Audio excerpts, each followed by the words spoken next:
ओम शांति। 22/8/2023 की बाप दादा मधुबन। प्यारे प्यारे बाप दादा बोले, मीठे बच्चे, बाप आए हैं कलयुग की महफिल में। यह बहुत बड़ी महफिल है। इस महफिल में तुम परवाने समा पर फिदा हो, पावन बनते हो। प्रश्न है, यदि बच्चों का पुरुषार्थ अब तक भी चीटी मार का है तो उसका कारण क्या? उत्तर है, कई बच्चों में रूठने की आदत है। बाप से रूठकर पढ़ाई छोड़ देते हैं तो माया नाक कान से पकड़ लेती है, इसलिए पुरुषार्थ आगे नहीं बढ़ता, चीटी मार का ही रह जाता है। बच्चों को मुरलीधर बनने का शौक चाहिए, सुनकर औरों को सुनाना है, रिजल्ट देनी है।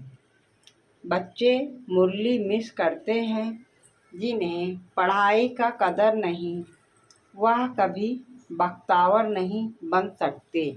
गीत है, महफिल में जल उठी समा। ओम शांति। परमपिता परमात्मा शिव को समा भी कहते हैं। नाम बहुत डाल देते हैं तो मनुष्य मूंझ गए हैं। आत्मा भी ज्योति स्वरूप है। अब तुम जागती ज्योति बन रहे हो।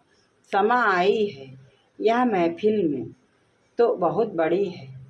कोई तो आकर बाप का बनते हैं, बाप का बन जीते जी फिदा हो जाते हैं। दे अभिमान छोड़ा तो आप मुए मर गई दुनिया। आप कौन? आत्मा। आत्मा शरीर को छोड़ देती है तो सारी दुनिया उनके लिए जैसे मर गई। अभी बाप भी कहते हैं, अपने को आत्मा समझो, हम तो बाप के हैं। शरीर का भान मिटा देना है। मनुष्य मरते हैं तो देह सहित सब कुछ भूल जाते हैं। समझते हैं शरीर छोड़ा तो ताल्लुक टूटा, शरीर के साथ ही ताल्लुक नाता है। तुम शरीर होते हुए अशरीरी रहते हो, क्योंकि तुम्हारा ताल्लुक अब बाप से हो गया। तुमको राजयोग सिखलाने लिए बाप ने ही भी शरीर धारण किया है। महफिल में आए हैं, तुम्हारे में भी कोई पूरा जानते हैं, कोई अधूरा, कोई तो कुछ नहीं जानते। बाप कहते हैं, मैं इस रचना में आया हुआ हूँ। यह बातें मनुष्य ही समझेंगे। भारतवासी जानते हैं, शिव जयंती भी है। शिव है परम पिता परमात्मा, सभी आत्माओं का बाप। वह आते हैं जरूर। मंदिर भी हैं, मंदिर तो ढेर बनते हैं। जैसे क्राइस्ट तो एक था, उनकी यादगार में जड़ चित्र कितने ढेर बनाए हैं। यह भी परम पिता परमात्मा, जिनको परम पतित पावन कहते हैं, उनके मंदिर हैं। यह अभी पतित दुनिया की महफिल फिर होगी पावन दुनिया की महफिल। पावन दुनिया में तो भी आते नहीं।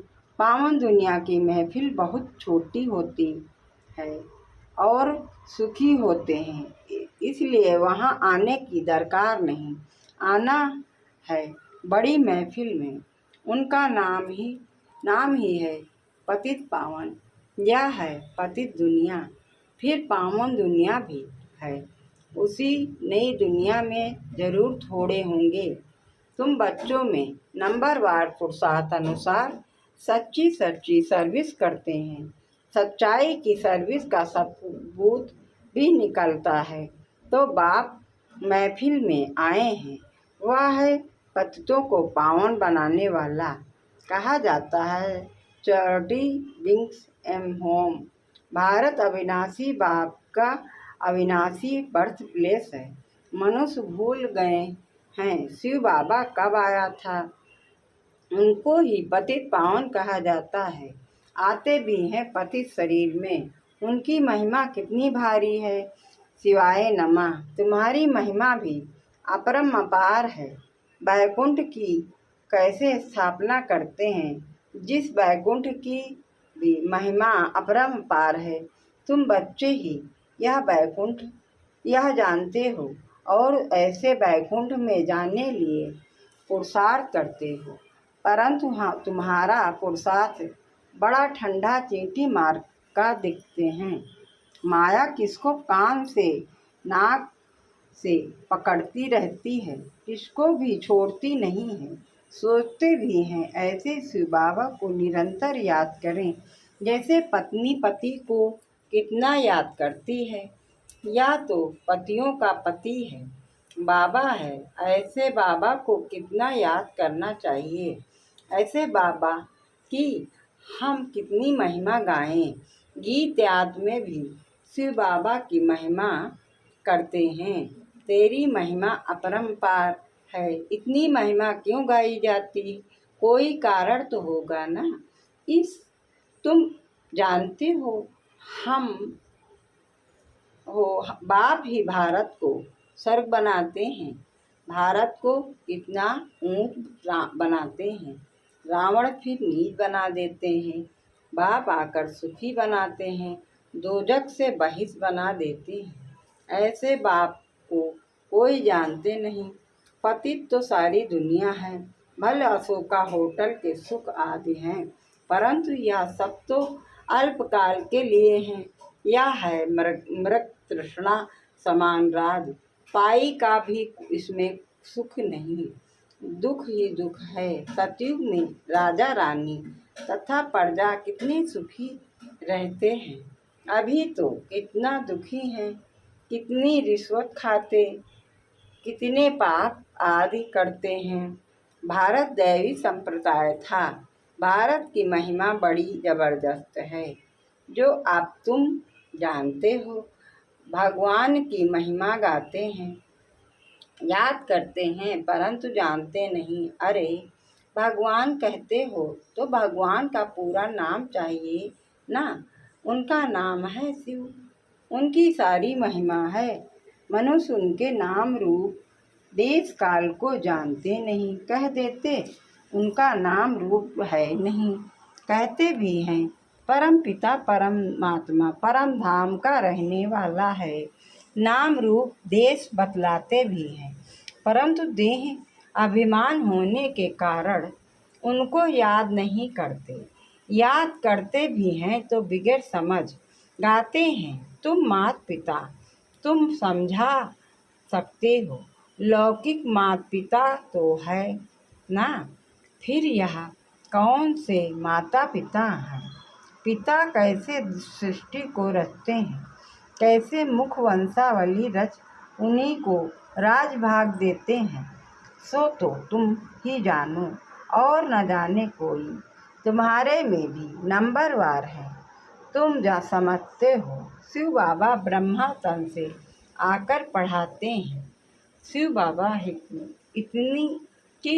इतनी भारी महिमा है, ब्रह्मा द्वारा राजयोग सिखाकर हमको वैकुंठ का मालिक बनाते हैं। जरूर ब्रह्मा सरस्वती पहले जाकर लक्ष्मी नारायण बनेंगे।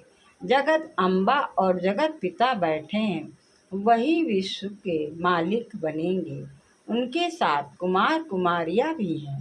अब यह दिलवाड़ा मंदिर भी कितना अच्छा बना हुआ है। यह मंदिर आज तो पहले के बने हुए हैं। अभी हम भेंट करते हैं, तुम हमारे ही यादगार का पूरा यह मंदिर है। तो यह सिवाय नमा गीत तो जरूर रखना चाहिए, 2-4 गीत फर्स्ट क्लास रख लेने चाहिए। यह बाबा अपना अनुभव बतलाते हैं। दिल होती है बाबा की याद में रह कर खाएं, परंतु भूल जाते हैं। वो तो कहते हैं मैं उपभोक्ता हूँ, उनको यह नहीं आता है कि यह अच्छा है या बुरा है। बाप कहते हैं मैं आता ही हूँ तुम बच्चों को पतित से पावन बनाने, क्योंकि रावण ने तुम्हारे ऊपर जीत पहन ली है, अब फिर से उस पर जीत पानी है। रावण तुमको कौड़ी जैसा बना कर देवाला निकाल देते हैं। भारत अब देवाला है ना, फिर तुमको सॉल्वेंट बनाता हूँ। इन सॉल्वेंट बुद्धि मनुष्य ही बनते हैं। तो यह सिवाय नमक का गीत बड़ा अच्छा है। नंबर 1 उनकी महिमा है, फिर भारत की भी महिमा है। वंडरफुल भारत भी था, गाते तो हैं ना, स्वर्ग था, हीरे जवाहरातों के महल थे। फिर वह कहाँ गए, माया की कैसे प्रवेशता हुई। सतयुग में देवी देवताएं धर्म श्रेष्ठ कर्म श्रेष्ठ से भ्रष्ट कर्म कराने वाली माया वहाँ होती नहीं, और यहाँ के पुरुषार्थ की प्रारब्ध तुम पाते हो। तुमको कोई दुख होने की बात ही नहीं, पाप करने की दरकार नहीं। यहाँ तो पैसे के लिए कितने पाप करते हैं, वहाँ तो बहुत धन रहता है, बेहद की राजाई है ना। गाया जाता है भारत दैवी राजस्थान था। जब दैवी राजस्थान था तो दैवी देवताओं का धर्म श्रेष्ठ था। बाप आकर श्रेष्ठ देवी देवता धर्म की स्थापना कर दे रहे हैं। तुम जानते हो हम श्रेष्ठ बन रहे हैं, तो कोई पाप काम नहीं करना है, डर रहना चाहिए। अच्छे अच्छे बच्चों को माया नाक से पकड़ पाप करा देती है। अभी तुम जानते हो महफिल में बाप आए हैं, कैसे मुखवंशावली बनाए उनको श्रेष्ठ बनाते हैं। जरूर शरीर को तो लोन लेना ही पड़े। कहते हैं मैं साधारण तन में आता हूँ, यह अपने जन्मों को नहीं जानते, मैं बतलाता हूँ। इनका नाम ब्रह्मा रख दिया है, ब्रह्मा में ही प्रवेशता करता हूँ, क्योंकि ब्रह्मा द्वारा स्थापना करनी है। ऐसे थोड़े ही बौद्धि इस्लामी व सिख में प्रवेश करेंगे।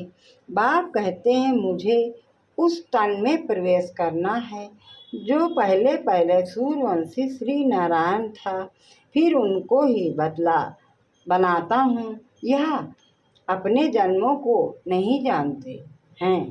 यह है ज्ञान कांड, ज्ञान बाप ही देते हैं, फिर वहाँ भक्ति का नाम निशान नहीं। ज्ञान मार्ग भक्ति मार्ग कहा जाता है। आधा कल भक्ति कांड आधा कल ज्ञान कांड चलता है। यह भी ड्रामा में नूंद है, पतित बनना ही है। बच्चों को अच्छे अच्छे राज समझाए जाते हैं, गाते भी हैं। भगवान आकर भक्तों को साथ ले जाते हैं, परम पिता परमात्मा को याद करते हैं। बाबा आओ माया रूपी जंजीरों से आकर छुड़ाओ, हमको लिबरेट करो। जो भी मित्र संबंधी आदि हैं सबको लिबरेट करते हैं।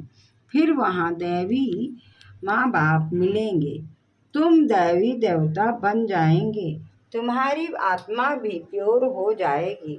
अभी तुम्हारी आत्मा पतित बनी है, सो फिर पावन बनेगी। अनेक प्रकार के चित्र हैं जिसका ऑक्यूपेशन कुछ भी नहीं। जैसे गुड़ियों की पूजा करते हैं, मैं ना गुड्डा हूँ ना गुड्डी हूँ, मैं तो हूँ ही निराकार। गुड्डा और गुड्डी मनुष्य हैं, मैं नहीं बनता हूँ, मुझे निराकार ही कहते हैं। तुम गुड्डे गुड्डी अभी बहुत दुखी हो, बैकुंठ में तुम बहुत सुखी थे। सुख की महिमा अपरंपार है, परंतु बच्चे घड़ी घड़ी भूल जाते हैं, रूठ जाते हैं। ब्राह्मणों में से भी बहुत रूठते हैं, रूठ कर वर्षा पाने को ही छोड़ देते हैं। अरे तुमको वर्षा बाप से लेना है ना। यह है अविनाशी ज्ञान रतन, बाप पढ़ाई है। बाबा ने बड़ा सहज समझाया है, भल तुम कहाँ नहीं आ सकते हो। अच्छा मुरली तो मंगा कर पढ़ सकते हो, इसमें नुकसान की कोई बात नहीं। बाकी हाँ पुरुषार्थ कर सर्विस का सबूत देना है। सर्विस का सबूत ही नहीं तो मुरली भेजकर क्या करेंगे। मुरली पढ़ी जाती है धारणा करने के लिए। अगर एक कान से सुन दूसरे से निकाल देते हैं तो फिर क्या कर सकेंगे। बाबा को याद ही नहीं करते हैं, कोई पाप करते हैं तो बुद्धि का ताला बंद हो जाता है। बाप कुछ नहीं करते हैं, बाप तो समझाते हैं तुमको बहुत मीठा बनना है, कोई को दुखी मत करो, अंत में तुम बच्चे बहुत मीठा बाप जैसे बन जाएंगे। पुरुषार्थ करना है, दिल से पूछना है, किसको तंग तो नहीं करते, हमसे कोई नाराज तो नहीं होते। यूँ बाहर वाले तो बहुत नाराज होंगे। तुम ब्राह्मण कुलभूषणों को मुरली रोज जरूर सुननी है चाहिए। मुरली नहीं सुनेंगे तो धारणा कैसे होगी। मुरली नहीं सुनते हैं तो जरूर समझो वह बख्तावर नहीं। मुरली को कभी छोड़ना नहीं चाहिए। ब्राह्मणियों को भी मुरली शिव बाबा से मिलती है ना, उनसे कनेक्शन रखना है। डायरेक्ट मुरली तो भेजें, लेकिन फिर आप सामान भी बना कर तो दिखाओ। बाप को याद करते रहो, बाप की याद औरों को दिलाते रहो। समाचार दो तो पता पड़े, नहीं तो कैसे समझेंगे कि बाप की सर्विस कर रहे हो। सबूत जरूर चाहिए सर्विस का। मुरलीधर बनने का शौक चाहिए।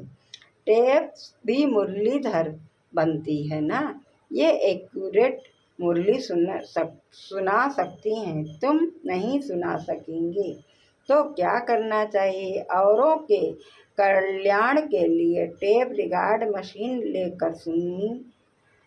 लेकर देनी चाहिए। इतने सब सुनेंगे तो उन सब का फल देने वाले को बहुत मिलेगा। ले करके देंगे भी वह जिनको इसके रहस्य का पता होगा। इस मुरली सुनने से तुम राजाई पद पाते हो और कोई का भाषण सुनने से स्वर्ग का मालिक बनेंगे क्या, अथवा मनुष्य देवता थोड़े ही बनेंगे। यह तो फर्स्ट क्लास दान करना है जिससे 21 जन्मों के लिए बहुतों का कल्याण होता है। टेप रिकॉर्ड लेकर देना व मकान देकर देना कितनी अच्छी सर्विस है। बच्चे बैठ सर्विस करेंगे, मकान फिर भी तुम्हारा ही रहेगा, उसका फल तुमको ही मिलेगा। वहाँ रिटर्न में बड़े बड़े महल मिल जाएंगे। वह समय आएगा जो तुम बच्चों को बहुत मकान मिलेंगे, चरणों में झुकते रहेंगे। मकान भी हम क्या करेंगे, हमको तो सिर्फ सर्विस करनी है। मकान लो फिर मुफ्त में पैसा भरकर क्यों दो, सौदागर भी तो यह पक्का है, सेंसिबल सौदागर है। अच्छा, मीठे मीठे सिकलदी बच्चों प्रति लकी ज्ञान सितारों प्रतिमात पिता बाप दादा का याद प्यार और गुड मॉर्निंग। रूहानी बाप की रूहानी बच्चों को नमस्ते। हम रूहानी बच्चों की तरफ से रूहानी माता पिता बाप दादा को याद प्यार गुड मॉर्निंग, नमस्ते नमस्ते नमस्ते। धारणा के लिए मुख्तार है। शरीर में होते सबसे तैल्लुक नाता तोड़ अशरीरी बनने का पुरुषार्थ करना है। बुद्धि से सब कुछ भूल जाना है। दूसरा है पुरुषार्थ का कर सर्विस का सबूत देना है। मुरली सुननी व पढ़नी है। धारण करने के लिए एक कान से सुन दूसरे से निकालना नहीं है। वरदान है नेचुरल अटेंशन व अभ्यास द्वारा नेचर को परिवर्तन करने वाले सिद्धि स्वरूप भव। नेचुरल अटेंशन व अभ्यास द्वारा नेचर को परिवर्तन करने वाले सिद्धि स्वरूप भव। विस्तार से आप सबके निजी संस्कार अटेंशन के हैं। जब टेंशन रखना आता है तो अटेंशन रखना क्या बड़ी बात है। तो अब अटेंशन का भी टेंशन ना हो, लेकिन नेचुरल अटेंशन हो। आत्मा को न्यारा होने का नेचुरल अभ्यास है। न्यारी थी, न्यारी है, फिर न्यारी बनेगी। जैसे अभी वाणी में आने का अभ्यास पक्का हो गया है। ऐसे वाणी से परे न्यारे होने का अभ्यास भी नेचुरल हो जाए तो न्यारेपन के शक्तिशाली वाइब्रेशन द्वारा सेवा में सहज सिद्धि को प्राप्त करेंगे और यह नेचुरल अभ्यास नेचर को भी बदल देगा। स्लोगन है, अशरीरीपन का एक्सरसाइज और व्यर्थ संकल्पों के भोजन की परहेज करो तो एवर हेल्दी रहेंगे। अशरीरीपन का एक्सरसाइज और व्यर्थ संकल्पों के भोजन की परहेज करो तो एवर हेल्दी रहेंगे।